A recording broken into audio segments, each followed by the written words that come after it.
ಮಾಲೆ ಹಾಕ್ಲಿ ಅಂತ ಹೇಳಿ ಹೊಡೆದ್ರು. ಯಾಕೆ ಹಾಕ ಬಂದಿಲ್ಲ ಅಂತ ಹೊಡೆದ್ರು. ಜನವರಿ ನೀವು ಹೋದ್ರೆ ನಿಮ್ಮ ಅಪ್ಪ ಇಲ್ಲಿ ಬರ್ತಾರ ಬರೆಯಕ್ಕೆ ಅಂತೆಲ್ಲ ಕೇಳಿದ್ರು.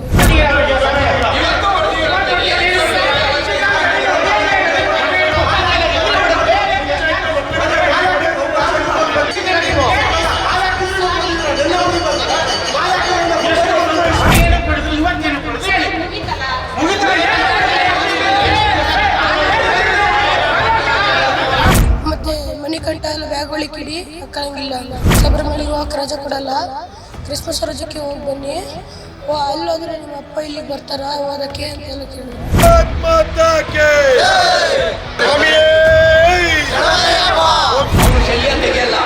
ಹಣೆ ಕುಂಕುಮ ತೆಗೆಯಲ್ಲ, ಅವನು ಗಂಧ ಧರಿಸಿ ಬರ್ತಾನೆ, ಮಾಲೆ ಧರಿಸಿ ಬರ್ತಾನೆ.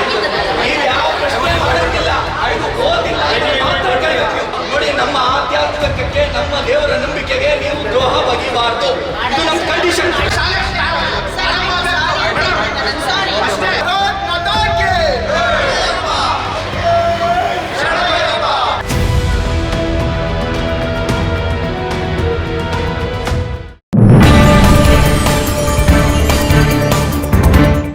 ನೀನು ಶಬರಿಮಲೆಗೆ ಹೋದ್ರೆ ಸ್ಕೂಲ್ಗೆ ನಿಮ್ಮಪ್ಪ ಬರ್ತಾರ. ನಿಮ್ಮ ಹೆಸರಲ್ಲಿ ನಿಮ್ಮ ಅಪ್ಪನೇ ಶಬರಿಮಲೆಗೆ ಹೋಗಬಹುದು ಅಲ್ವಾ? ಮಣಿಕಂಠ ಮಾಲೆಗೆಲ್ಲ ಬ್ಯಾಗ್ ಒಳಗೆ ಇಡಿ. ಮಾಲೆ ಧರಿಸಿದ್ದಕ್ಕೆ ನನಗೆ ಹೊಡೆದ್ರು ಎಂದ ಬಾಲಕ. ಅಯ್ಯಪ್ಪ ಸ್ವಾಮಿ ಮಾಲೆ ಧರಿಸಿದ್ದಕ್ಕೆ ಬಾಲಕನಿಗೆ ಶಿಕ್ಷೆ. ಚಿಕ್ಕಮಗಳೂರಿನ ಸಂತ ಜೋಸೆಫರ ಕಾನ್ವೆಂಟ್ನಲ್ಲಿ ಘಟನೆ. ಶಾಲೆಯ ನೀತಿಗೆ ಅಯ್ಯಪ್ಪ ಮಾಲಾಧಾರಿಗಳಿಂದ ಆಕ್ರೋಶ. ಶಾಲೆಯ ದ್ವಂದ್ವ ನೀತಿ ಖಂಡಿಸಿದ ಹಿಂದೂ ಪರ ಸಂಘಟನೆಗಳು. ಇತ್ತೀಚೆಗೆ ಎಂಇಎಸ್ ಕಾಲೇಜಿನಲ್ಲೂ ಈ ರೀತಿ ಘಟನೆ ನಡೆದಿತ್ತು. ಕಾಫಿನಾಡಿನಲ್ಲಿ ಮತ್ತೆ ಪ್ರತಿಧ್ವನಿಸಿದ ಅಯ್ಯಪ್ಪ ಮಾಲಾಧಾರಿಗಳ ಮೇಲೆ ಪ್ರಹಾರ. ಅಯ್ಯಪ್ಪ ಸ್ವಾಮಿ ಮಾಲೆ ಧರಿಸಿದ್ದಕ್ಕೆ ಬಾಲಕನಿಗೆ ಶಿಕ್ಷೆ ನೀಡಿದ್ದಾರೆ ಅನ್ನೋ ಆರೋಪ ಕೇಳಿ ಬಂದಿದೆ. ಚಿಕ್ಕಮಗಳೂರಿನ ಸಂತ ಜೋಸೆಫರ ಕಾನ್ವೆಂಟ್ನಲ್ಲಿ ಈ ಘಟನೆ ನಡೆದಿದೆ. ಅಯ್ಯಪ್ಪ ಮಾಲಾಧಾರಿ ಬಾಲಕನಿಗೆ ಈ ರೀತಿ ಶಿಕ್ಷೆಯನ್ನ ನೀಡಿದ್ದಾರೆ ಅಂತ ಆರೋಪಿಸಲಾಗಿದೆ. ನೀನು ಶಬರಿಮಲೆಗೆ ಹೋದ್ರೆ ಸ್ಕೂಲ್ಗೆ ನಿಮ್ಮಪ್ಪ ಬರ್ತಾರ ಅಂತ ಶಿಕ್ಷಕರು ಪ್ರಶ್ನೆ ಮಾಡಿದ್ದಾರೆ ಅನ್ನೋ ಆರೋಪ ಕೇಳಿ ಬಂದಿದೆ. ನಿನ್ನ ಹೆಸರಲ್ಲಿ ನಿಮ್ಮ ಅಪ್ಪನೇ ಶಬರಿಮಲೆಗೆ ಹೋಗ್ಬೋದಲ್ಲ ಅಂತ ಶಿಕ್ಷಕರು ಪ್ರಶ್ನೆ ಮಾಡಿದಾರಂತೆ. ಅಲ್ಲದೆ ಮಣಿಕಂಠ ಮಾಲೆಗೆಲ್ಲ ಬ್ಯಾಗ್ನ ಒಳಗೆ ಇಡಿ ಅಂತ ಬಾಲಕನಿಗೆ ಹೇಳಿದಾರಂತೆ. ಜೊತೆಗೆ ಮಾಲೆ ಧರಿಸಿದ್ದಕ್ಕೆ ನನಗೆ ಥಳಿಸಿದ್ದಾರೆ, ಹೊಡೆದಿದ್ದಾರೆ ಅಂತ ಬಾಲಕ ಆರೋಪ ಮಾಡಿದ್ದಾನೆ. ಇನ್ನು ಶಾಲೆಯ ನೀತಿಗೆ ಅಯ್ಯಪ್ಪ ಮಾಲಾಧಾರಿಗಳು ಆಕ್ರೋಶವನ್ನ ಹೊರಹಾಕಿದ್ದಾರೆ. ಶಾಲೆಯ ದ್ವಂದ್ವ ನೀತಿ ಖಂಡಿಸಿ ಹಿಂದೂ ಪರ ಸಂಘಟನೆಗಳು ಆಕ್ರೋಶವನ್ನ ವ್ಯಕ್ತಪಡಿಸಿವೆ.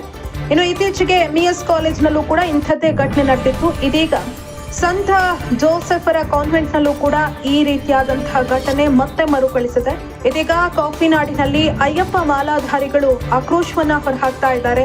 ಅಯ್ಯಪ್ಪ ಮಾಲಾಧಾರಿಗಳ ಮೇಲೆ ಈ ರೀತಿ ಪ್ರಹಾರ ನಡೆಸೋದು ಎಷ್ಟರ ಮಟ್ಟಿಗೆ ಸರಿ ಅಂತ ಪ್ರಶ್ನೆ ಮಾಡ್ತಿದ್ದಾರೆ. ಇನ್ನು ಘಟನೆಯ ಬಗ್ಗೆ ಆಕ್ರೋಶ ಭುಗಿಲೆದ ಬೆನ್ನಲ್ಲೇ ಶಾಲೆಯ ಮುಖ್ಯ ಶಿಕ್ಷಕಿ ಕ್ಷಮೆಯನ್ನ ಯಾಚಿಸಿದ್ದಾರೆ. ಆ ಮೂಲಕ ವಿವಾದಕ್ಕೆ ತೆರೆ ಎಳೆಯುವಂತಹ ಪ್ರಯತ್ನವನ್ನ ಮಾಡಿದ್ದಾರೆ.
ಇವಾಗ ಮನೆಯಲ್ಲಿಂದ ಬರಬೇಕು ಹೇಳಿದ್ರಂತಲ್ಲ, ಲೇಟಾಗಿ ಬರ್ತಾರೆ.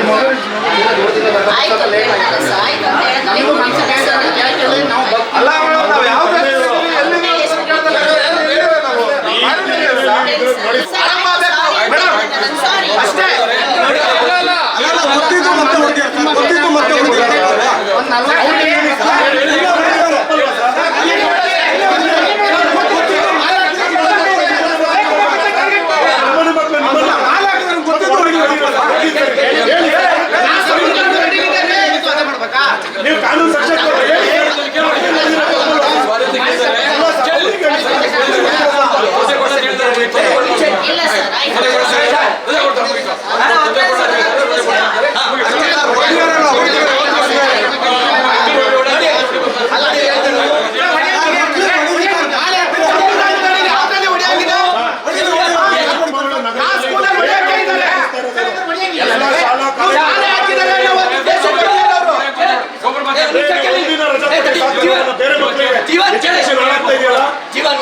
ಸಾಕು, ಯಾರೋ ನಿಮಗೆ ಲೆಟರ್ ಕೊಟ್ಟಿಲ್ಲ.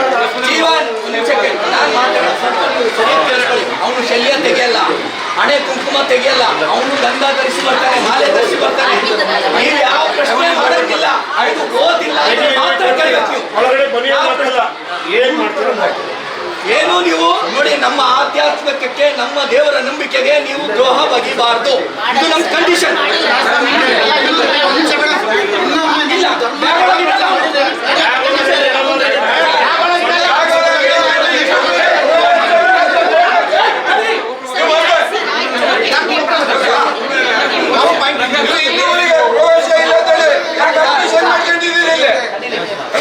ಶಲ್ಯ ಬ್ಯಾಗ್ ಒಳಗೆ ಇಟ್ಕೊಳ್ಳಲ್ಲ ಅವನು.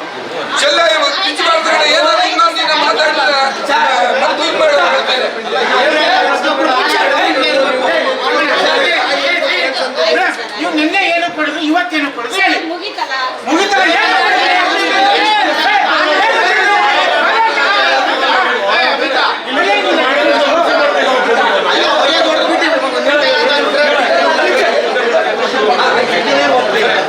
ಅಂದ್ರೆ ಕೊಡೋದ್ರೆ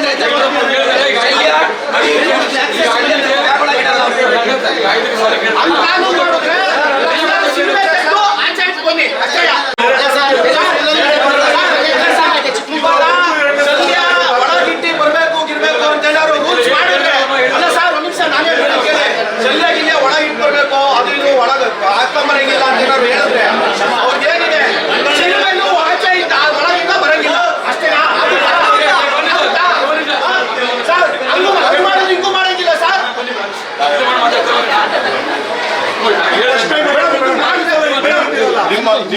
ಮೇಡಮ್ ಅಲ್ಲ ಮಾಡೋದೆಲ್ಲ ಮಾಡಿ ಆಮೇಲೆ ಸಮಾಧಾನ ಮಾಡೋ ಕೆಲಸ ಮಾಡಬೇಡ. ಅಲ್ಲ ಇವಾಗ ಇವ್ರು ಚಂದ್ರನ ಲೇಟ್ ಕಂಡ್ರೆ ಒಬ್ರಿಗೇನೆ ಹೊಡೆಯೋದು, ಎಲ್ಲ ಮಳೆ ಏನು ಹೊಡಿತಾರೆ. ಹೌದು, ತುಂಬಾ ಜನ ಹೋಗ್ಬೇಡಿ ನೀವು. ಯಾರು ಏನೇ ಇದ್ರು ನೀವು ನೇರವಾಗಿ ನಿಮ್ಮ ತಂದೆ ಬಂದೇಳಿ, ನಿಮ್ಮ ತಂದೆ ನಾವು ಬರ್ತೀವಿ. ಯಾವುದಕ್ಕೂ ಭಯ ಪಡಬೇಡಿ ಆಯ್ತಾ? ನೀವು ಅಳ್ಕೊಂಬರೋ ಅವಶ್ಯಕತೆ ಇಲ್ಲ. ಏನಾದ್ರು ಮಾಡಕ್ ಬಂದ್ರೆ ನಾವು ಇದೀವಿ ನಿಮ್ಮ ಜೊತೆ. ಆರಾಮಾಗಿರಿ, ಚೆನ್ನಾಗಿ ಓದಿ. ನೀವು ಓದಬೇಕಾದ್ರೆ ಎಲ್ಲರೂ ಇರ್ತಾರೆ ಜೊತೆಗೆ. ಅವ್ರು ರಜಾ ಕೊಡ್ಲಿಲ್ಲ ಅಂದ್ರೆ ನೀವು ರಜಾ ಕೊಡಿ, ಅದೇನಾಗುತ್ತೆ ಮುಂದೆ ನಾವು ನೋಡ್ತೀವಿ. ಸ್ವಾಮಿಗಳು ಇರ್ತೀವಿ ಇಲ್ಲಿ, ಎಲ್ಲರೂ ಇದ್ದಾರೆ. ಫಂಡ್ಗಳು ಇರಬೇಕು, ತೆಗೆದು ಬ್ಯಾಗಿಗೆ ಇಡೋಕೆ ಹೋಗ್ಬೇಡಿ. ಅವ್ರು ಹೇಳಿದ್ರು ಅಂತ ಅವ್ರು ಏನಾದ್ರು ಹಂಗೂ ಮಾಡಿ ತೆಗ್ಸಕ್ಕೆ ಬಂದ್ರು, ಬೇರೆ ಯಾರು ಸ್ಟೂಡೆಂಟ್ಸ್ ಮುಖಾಂತರ ಹೇಳ್ಸಕ್ಕೆ ಬಂದ್ರು ಅಂದ್ರೆ ನೇರವಾಗಿ ಬಂದು ನಿಮ್ಮ ತಂದೆ ಆಯ್ತಾ? ಯಾವ ತೊಂದರೆ ಮಾಡಿ ನೀವು ಶಾಲೆಗೆ ಹೋಗಿ ಆಯ್ತಾ? ನೀವು ಅವರೆಲ್ಲ ಈ ಥರ ಆಯ್ತು. ಓಂ ಸ್ವಾಮಿಯೇ, ಓಂ ಸ್ವಾಮಿಯೇ. ಮೊದಲು ಸ್ಕೂಲಿಗೆ ಬಂದಿದ್ದೆ, ಬಂದ ಮೇಲೆ ಯೂನಿಫಾರ್ಮ್ ಒಳಗೆ ಟಿ ಶರ್ಟ್ ಹಾಕಿದ್ವಿ. ಟಿ ಶರ್ಟ್ ಹಾಕಿ ಬಂದಿದ್ರಿ ಅಂತ ಕೇಳಿದ್ರಿ. ಅದಕ್ಕೆ ಕ್ಲಾಸಲ್ಲಿ ಇದ್ದಿದ್ದು ಸ್ವಾಮಿಗಳೆಲ್ಲ ಹೇಳಿದ್ರು ಅವ್ರು ಮಾಲೆ ಹಾಕಿದಾರಂತ. ಮಾಲೆ ಹಾಕ್ಲಿ ಅಂತ ಹೇಳಿ ಹೊಡೆದ್ರು. ಯಾಕೆ ಹಾಕ ಬಂದಿಲ್ಲ ಅಂತ ಹೊಡೆದ್ರು. ಆಮೇಲೆ ಅಲ್ಲಿ ಸೈಡಿಗೆ ನಿಲ್ಲಿಸ್ಬಿಟ್ಟು ಅಪ್ಪ ಸ್ವಾಮಿ ಮಾಲೆ ಹಾಕಿದಾರ ಅಂತ ಕೇಳಿದ್ರು. ಅದಕ್ಕಿಲ್ಲ ಅಂದೆ. ನಿಮ್ಮಪ್ಪ ನಿಮ್ಮ ಹೆಸ್ರಲ್ಲಿ ಹಾಕೋ ಹೋಗ್ಬೋದಲ್ಲ ಅಂದರು. ಇಲ್ಲ ಅಂದೆ. ಯಾವತ್ತು ಹೋಗೋದು ಅಂತ ಕೇಳಿದ್ರು. ಜನವರಿಗೆ ಅಂದೆ. ಜನವರಿಗೆ ನೀವು ಹೋದ್ರೆ ನಿಮ್ಮ ಅಪ್ಪ ಇಲ್ಲಿ ಬರ್ತಾರ ಬರೆಯೋಕ್ಕೆ ಅಂತೆಲ್ಲ ಕೇಳಿದ್ರು. ಮತ್ತು ಇವತ್ತು ಬೆಳಿಗ್ಗೆ ಲೇಟಾಗಿ ಬಂದಿದ್ದಕ್ಕೂ ಹೊಡೆದ್ರು. ಮತ್ತು ಮಣಿಕಂಠ ಎಲ್ಲ ಬ್ಯಾಗ್ ಒಳಗಿಡಿ ಹಾಕಂಗಿಲ್ಲ ಅಂದರು. ಬೆನ್ನಿಗೆ ಇಲ್ಲೆಲ್ಲ ಹೊಡೆದ್ರು, ಕಾಲಿಗೆ. ಗೊತ್ತು ಕೊಡಲ್ಲ ಅಂದರು. ಶಬರಿಮಲೆಗೆ ಹೋಗಕ್ಕೆ ರಜೆ ಕೊಡಲ್ಲ, ಕ್ರಿಸ್ಮಸ್ ರಜಕ್ಕೆ ಹೋಗಿ ಬನ್ನಿ, ಅಲ್ಲೋದ್ರೆ ನಿಮ್ಮ ಅಪ್ಪ ಇಲ್ಲಿಗೆ ಬರ್ತಾರ ಓದಕ್ಕೆ ಅಂತೆಲ್ಲ ಕೇಳಿದ್ರು. ಯಾರು ಹೊಡೆದಿದ್ಯಾರು? HM. ಈಗೇನಾಯ್ತು? ಅದಕ್ಕೆ ಏನು ಮಾಡಲ್ಲ ಅಂತ. ಈಗ ಅಯ್ಯಪ್ಪ ಸ್ವಾಮಿ ದರ್ಶನಕ್ಕೆ ರಜಾ ಕೊಡ್ತೀನಿ ಅಂದ್ರೆ ಏನ್ ಹೆಸರು? ಪ್ರೇಕ್ಷಿತ್. ಏನು ನಮ್ಮ ಚಿಕ್ಕಮಗಳೂರು ನಗರದಲ್ಲಿ ನಾವು ಸಾವಿರಾರು ವರ್ಷದಿಂದ ಅಯ್ಯಪ್ಪ ಸ್ವಾಮಿ ಮಾಲೆಯನ್ನು ಹಾಕೊಂಡು ಬಂದಿದ್ದೀವಿ. ಈ ನಮ್ಮ ಪರೀಕ್ಷಿತ್ ಅನ್ನೋ ಹುಡುಗ ಇಲ್ಲೇ ನಮ್ಮ ಪ್ರಭು ರಸ್ತೆಯಲ್ಲಿರ್ತಕ್ಕಂಥ ಸಂಜೆ ಜೋಸೆಫ್ ಶಾಲೆಯಲ್ಲಿ ಓದ್ತಾ ಇದ್ದಾರೆ, 7ನೇ ತರಗತಿಲಿ ಓದ್ತಾ ಇದ್ದಾರೆ.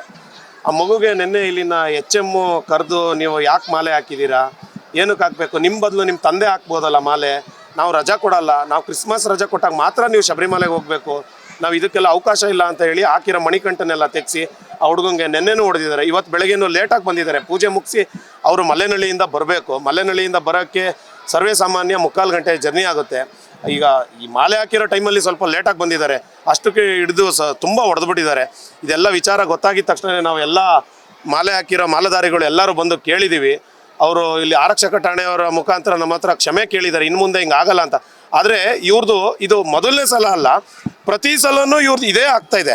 ಪ್ರತಿ ಸಲನೂ ನಾವು ಬಂದು ಕೇಳ್ತೀವಿ, ಇವ್ರು ಇಲ್ಲ ನಮ್ಮ ತಪ್ಪಾಯಿತು ನಾವು ಇನ್ನು ಮತ್ತೆ ಮಾಡಲ್ಲ ಅಂತಾರೆ. ಆದರೆ ಇವ್ರು ನಮ್ಮನ್ನು ಬೇರೆ ಥರ ಒಂದು ಡೈವರ್ಟ್ ಮಾಡೋಕ್ಕೆ ಮಾಡ್ತಾ ಇದ್ದಾರೆ ಹೊರತು ನಾವು ಕೇಳೋದು ಈ ಒಳಗೆ ಕೇಳೋಕೆ ಹೋದಾಗ ಹೇಳ್ತಾರೆ ನಮಗೆ ರಜಾ ಕೊಡೋಕ್ಕೆ ಆಗಲ್ಲ, ನಮಗೆ ಅಷ್ಟು ದಿನ ಇಲ್ಲ ಅಂತ. ಈಗ ನಮಗೆ ಯಾರೇ ಆಗಲಿ ಇಲ್ಲಿ ಹಿಂದೂ ಮಕ್ಕಳುಗಳು ಓದ್ತಾ ಇದ್ದಾರೆ, ಅವರಿಗೂ ಸಹ ನಾವೇನು 15 ದಿನಗಟ್ಟಲೆ ರಜಾ ಕೊಡಿ ಅಂತ ಕ್ರಿಸ್ಮಸ್ ಹಬ್ಬಕ್ಕೆ ಯಾರೂ ಕೇಳಿಲ್ಲ. ಕ್ರಿಸ್ಮಸ್ ಹಬ್ಬಕ್ಕೆ ರಜಾ ಕೊಡೋದು ಒಂದಿನ ಸಾಕು. ಯಾಕೆಂದರೆ ನಾವು ಎಲ್ಲ ನಮ್ಮ ಹಿಂದೂ ಹಬ್ಬಗಳಿಗೆ ಒಂದೊಂದೇ ದಿನ ರಜಾ ಕೊಡೋದು. ಯಾವ ಸರ್ಕಾರದಲ್ಲೂ 15 ದಿನ 20 ದಿನ ರಜಾ ಕೊಡಲ್ಲ. ನಾವು ಇದನ್ನು ಖಂಡಿಸ್ತೀವಿ. ಮುಂದಿನ ದಿನಗಳಲ್ಲಿ ಇದಾದರೆ ಇದ್ರ ಪ್ರಭಾವ ಬೇರೆ ಥರ ಇರುತ್ತೆ ಅಂತಲೇ ನಾವು ನೇರವಾಗಿ ಎಚ್ಚರಿಕೆ ಕೊಡ್ತೀವಿ ಮಾಲೆದಾರಿಗಳು.